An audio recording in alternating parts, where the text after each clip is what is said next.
اور اللہ نے بنی اسرائیل سے اقرار لیا تھا اور ان میں ہم نے 12 سردار مقرر کیے تھے، اور اللہ نے فرمایا کہ میں تمہارے ساتھ ہوں اگر تم نماز پڑھتے اور زکوٰۃ دیتے رہو گے اور میرے پیغمبروں پر ایمان رکھو گے اور ان کی مدد کرتے رہو گے اور اللہ کو قرض حسن دو گے تو میں تم سے تمہارے گناہ دور کر دوں گا اور تم کو بہشتوں میں داخل کروں گا جن کے نیچے نہریں بہ رہی ہیں۔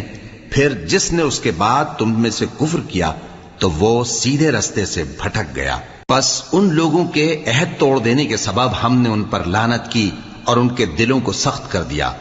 یہ لوگ کلمات کتاب کو اپنے مقامات سے بدل دیتے ہیں اور جن باتوں کی ان کو نصیحت کی گئی تھی ان کا بھی ایک حصہ فراموش کر بیٹھے،